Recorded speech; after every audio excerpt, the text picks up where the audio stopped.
hardcore Fandango. So if everyone says, "Are you doing Fandango?" Yeah, I just did. I've done Fandango, but probably over a dozen panels this weekend. That's the most energetic intro that I've seen someone do. Committed. How are you guys doing? Welcome to MegaCon. Having a good weekend so far? It's been a blast. Bit of a blast. I'm adjusting still. I think I'm adjusting to the time. Kind of gotta go back and adjusting it. So we'll see how that goes. Have you guys frequented the UK often? I was at the UK last year for, I've been MegaCon Dublin and MegaCon Manchester. Wonderful. And then after that I went to, I did a couple of trips, Liverpool, London, and Edinburgh. So this is my second time here. That's a real cocktail of different accents that you must have heard. How do you find the variety of British accents? Oh, I love it. Yeah? What's been your favourite? I love Edinburgh because it's very, it's very musical. But Glasgow is very nice because it's got that nice working class feel to it. This is voice. Victorian British, very proper British. I really appreciate, So, but then you got East London, and it's very nice. And you've got that other raps and things like that, and that's really what I like. I feel like in past life I was like this guy that worked like down in a cellar, and he's always like, oh yeah, you're always like from Jerry. So, Good Lord, that was exquisite. To be fair, it's not very common that you meet American actors. A lot of American actors do English accents, but I've never heard some so confidently done as that. Those were great, and an astounding array. We just went on an EasyJet journey of the British Isles. I have fun making my Uber drivers laugh. I bet. That's brilliant. And so, what about yourself? Yo, my daughter watches Paddington Bear. So that's all I know. I'm not great with accents. This is the master. No kidding. It's like, I don't want to follow that up. You know what I'm saying? But this is my first time in England. And are you enjoying your time in London? Yeah, it's pretty cool. Like, honestly, I was kind of bummed a little bit because I was on the plane, right? And then it was sunny. I'm like, yo, there it is! And then, we got below the clouds and it just got all gloomy, and I was like, oh, But it does get benefits of sunshine. I live in Southern California, and it's gloomy where I live too. You know what I mean? So yeah, it's overcast a lot, and sometimes, but yeah, it's been pretty cool.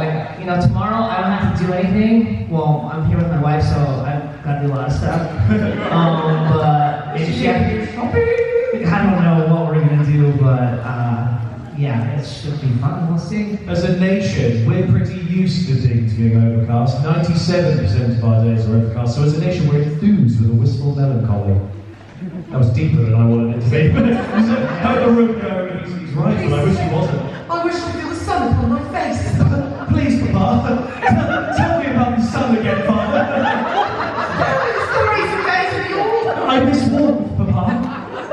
So obviously, the first thing that we should probably do for people who aren't 100% sorry about being a sickly Victorian child, is, Papa, please, Papa. What is going on here? It's like that. This has been an astounding Things are falling through. Listen, I'm already having the best time. I don't need the questions. We can just sit here and impersonate. Please make things grow. Take your bitter man. Don't expect anything to come of it. Don't expect anything to come of it. I used to watch The Secret Garden, which is one of the most God. depressing movies when you're 7 years old and you're just like, I'm gonna eat popcorn to watch The Secret Garden, and then you watch it and you're like, this is really depressing. And my favorite line was the bitter herb. I think it's my bitter herb. For a shiny shilling. Yes. Well, I'm glad you've been so influenced by such British culture as The Secret Garden. So let's go through the rigmarole that we should do on time like this. Would you like to introduce the characters that you guys play within Genshin? I suppose so. I'm Lila Versions, and I'm most known as Deputy Xiao in Genshin Impact. Patrick Pedraza, I voiced Scaramouche, Wanderer, Half-Guy, Queen Kazushi, Don Sombrero, but they're all one person, so That's a nice number. there's 20 more names out there, so I don't actually know them all. So I feel like a place to start is at the beginning. How did you guys get involved in Genshin? From the start of the audition? A sunny Tuesday in the before time. What do you say, G? Before, when we could see people face to face instead of behind a pane of glass. No. I had a weird situation happen. So I found out after the fact that a lot of the Genshin cast received received an entire audition packet and went through the whole procedure of going through things. I was not that case. I had worked with the director on a couple other projects. Chris had heard me doing everything from teenage boys to wolves and creatures and things like that, and he knew kind of, I guess, the general idea of my range. And he called me in to the studio to audition for this angsty teenage boy, and I looked at the artwork and I listened to the sample and I was like, this is pretty cool. So I kind of did it, and then we toned it back from where it originally started, which was a little bit too aggressive. Sure. And then I found out later that I was the only person he had asked to read for Xiao. And then I got a call back 2 weeks later when I was visiting my family in Connecticut, and then we kind of read some more stuff, talking about fear of lightning and rain and things like that, and demons not stopping for it. And that's kind of how it happened. So you didn't have to sort of go, please, Papa. Please, Papa, I wish to be Genshin. Please let me play Xiao. Patrick, same question over to you. At your audition process, please, people got packets. Apparently. Wow, I got like. would you like to explain what a packet is? Yeah, please. I don't even know. Not really a packet. Apparently, like not a physical packet, but like a little list of actual characters for like a whole bunch of the characters in the game were sent out to a bunch of agents for the email for the auditions. And for whatever reason, I guess certain people were just chosen specifically to read for one character, and I was one of those people. What? That was interesting. I was like, wait a minute, I could have read for Paimon. Yeah. How was your Paimon voice, babe? Paimon loves you. Hey, what's up, I'm Paimon. I hope you're on your journey. Oh, you shouldn't go there. This would be a good place to get some rad tiggerfish. You guys are crazy. I was Well, movie. It's like the jet lag and I didn't get a packet. I got like, it says Scaramouche, here's one line, bro. Like my agent's like, here you go. Try this character. Good luck. Good luck. Like, it was like 2 lines. And then 2 weeks later, I booked the job, and then 2 years later, he was playable. I had like 1 session, and then I didn't come back. I think it was like the Stars event, and I had 1 session. I came back 6 months later, and then I didn't come back for a year to start doing the trailers. And I was like, I didn't know what the game was. Still, when I was doing the trailers, I was like, what game is this? Like, I didn't even know how to play games, you know, hardly. And yeah, it's pretty weird. Yeah. Yeah, you guys, just to let everyone know, I don't play Genshin. Yes! I do it! Every time I say that, I do it wrong. You have cleft my heart in twain. I'm not using my kid as an excuse, but I got a 6-year-old. I beseech you. Anytime I have to myself, I'm like running or like auditioning or doing something. But you must try. You must What if it takes your life to another dimension? We the West End. What happened? How many gigs does it use on your phone? What do you want? How many gigs? I use a PS5. Okay. I put it on an 86-inch TV and I Oh, live okay. in Genshin. Okay, that's cool. Yeah. Like me on my phone, like my big No, glasses on. you can do console. That's what Okay. I'm all about the PS5 playing. So. Now, these are... I'm conscious about that, actually. We don't overly Let's get some more. I'll tell you. That's all. That is all the Oh, I time. don't have like an hour or something. No. It's a half-hour panel that starts in Sorry.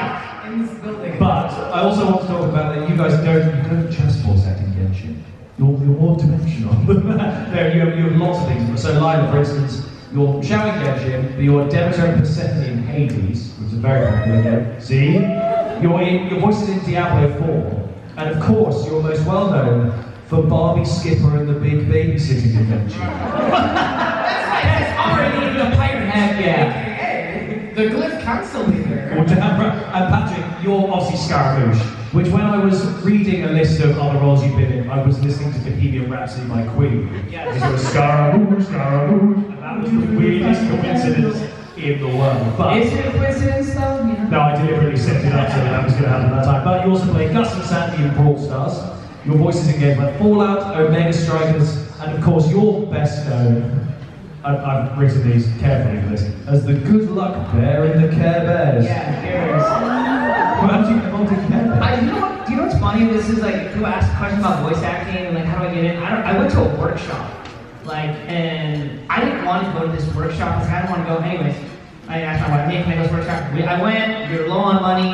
The casting director who was running it emailed me after and said, hey, you did pretty cool in the class. I'm casting the characters, so I just want to read for all parts. And I was like, all right, cool, wow. So I read for a part, and she said, oh, you got a good luck there. Can you do 52 episodes? I was like, yeah. So, yeah, that's how it was crazy. How do you find the experience of doing animation compared to video games in terms of the recording process? Or generally, would you say it's actually sort of mostly the same? I would say it's kind of the same for me. I don't know, she has a lot more credits than me. Like, I got a couple, but like, Good Luck Bear is kind of cool. Like, I get to just, he's funny. Hey, Grumpy, what are you doing? And then I got Scaramouche, who's just like, hey, guys. You know what I mean? So I use my imagination, and that's basically about it. It's fun. And Lila? I mean, either way, it's going to be high energy. It's going to be 2 to 4 hours of whatever you're doing, sustaining it the whole time. It's going to be physical.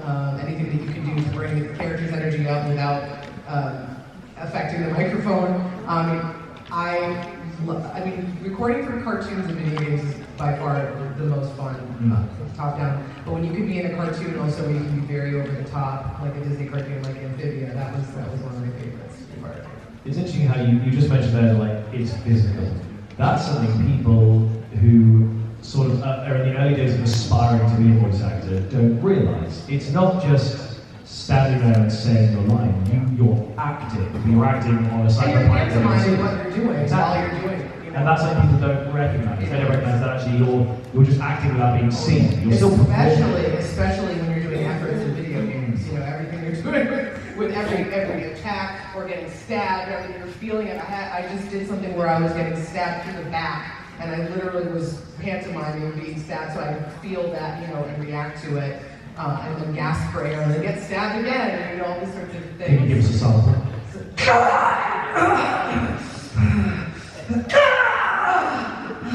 Pretty convincing.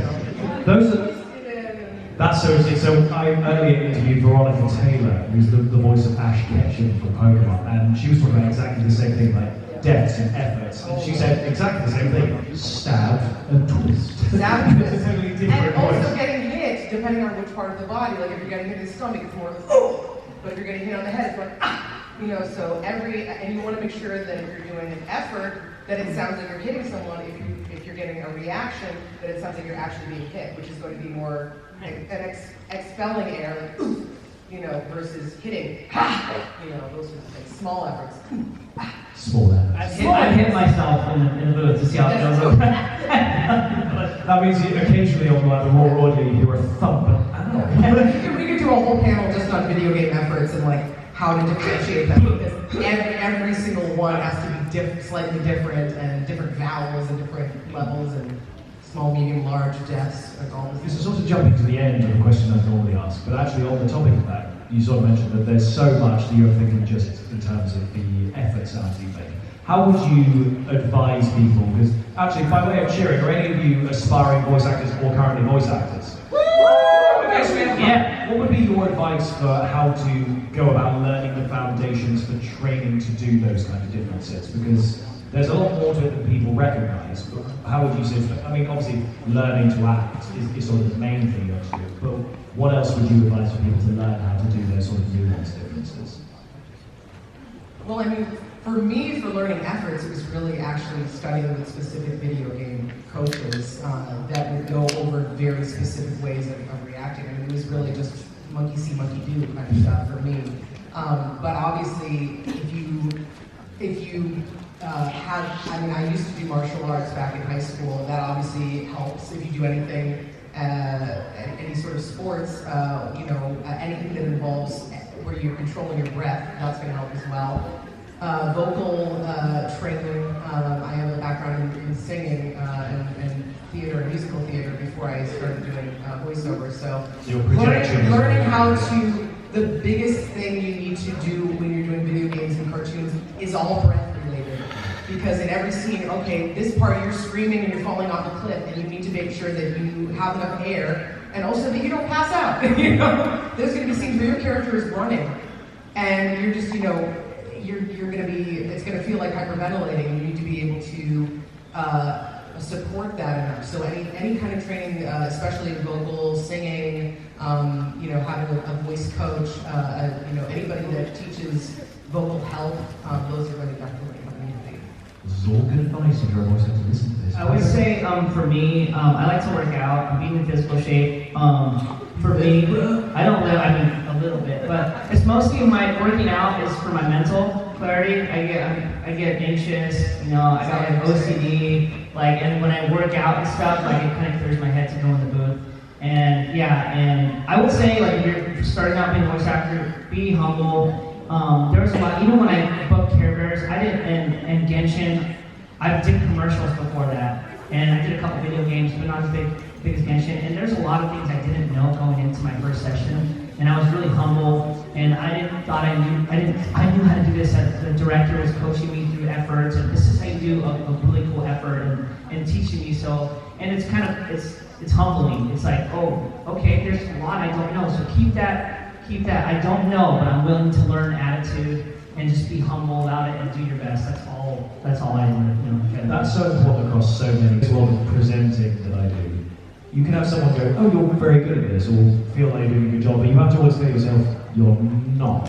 You be confident in yourself, but know you're always going to improve. Then you're never going to stop improving. You should always strive for that. Voice acting is such an interesting example of that, because there's sort of the difference between voice acting and then commercial voice actor. And sometimes one will inform the other. And everyone here is, most people in here are from the UK. You've all heard UK adverts. They all have the same melody to them. Are you paying too much for your car insurance?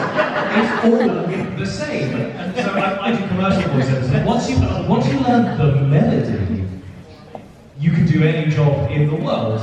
Not in the world, in the UK, because it's all the same adverts. And I think there's sort of these foundational skills or tones or things that once you learn, you can start to apply. Well, for the most part now, commercials are, at least in the US, are super conversational. So there is no one specific tone. In fact, if you have the same tone throughout, they're going to say it's not sounding like a real person. They want raw, unpolished, like somebody just pulled off the street and was given a microphone. They want ums and uhs and things in the audition that make it sound really real. And then they'll make it sound a little more commercial, but yeah, it's like that's a little bit different in terms of at least what we have.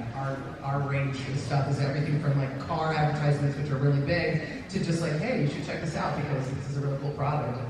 A lot of ours I think they try and do that, but it's a lot of, I was recently in a car crash, and that's why I killed my husband. It's always something really unusual.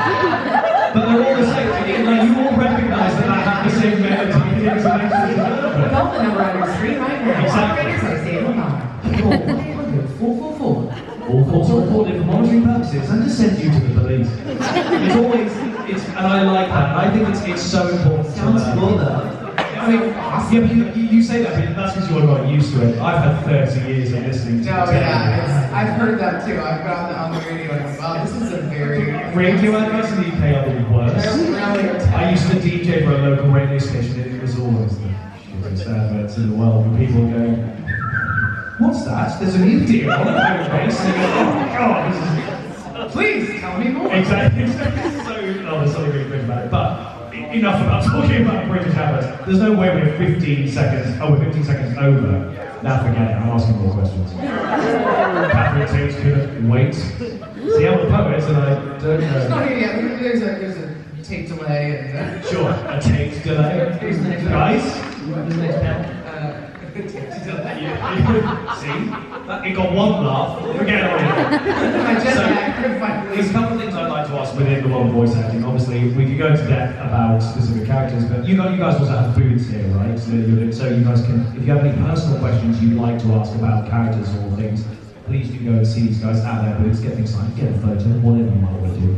But I'd like to know a couple of really interesting things. Firstly, what's the most memorable bit of direction you've ever had across your career? Even if it's something quite unusual. For instance, I interviewed a girl from Game of Thrones, and her character was burned to death in the series. And her most memorable bit of direction was Yell cucumber if the fire's too hot.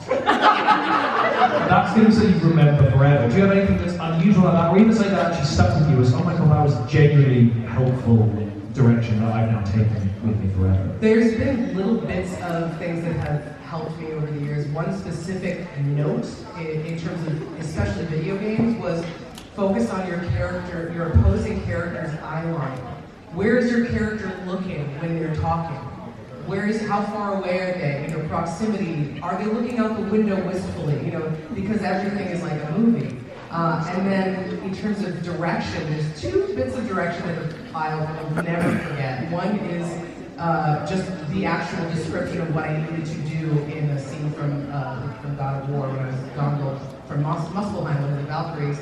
And they're like, all right, in this scene, you're going to have your wings ripped out of your back, and your soul will be freed, and you're going to let out the most blood-curdling scream imaginable, and go. Wow. And the other one was I was dubbing a live-action series where this woman gets roped into helping a woman deliver what she thinks is a baby. It turns out to be an alien. And in the scene, I am helping deliver this creature, and they said, I'm actually delivering the baby. They said, okay, that was great, but we need to hear, on the second part, the first part of the read was great, but on the second part, we need to really hear like you're talking directly to her hoo-ha. Basically, it was like, this up here, and then I talk to the baby down here. That's a hell of a thing to hear in your ear, that Yeah. you talk to the hoo-ha. Like, that was good, but we want to hear the physicality of your head going down because now you're reaching in to grab the baby. And I was like, well, I'm never going to forget that one. That's super impressive. I think we're going to come over to you, Patrick, just quickly.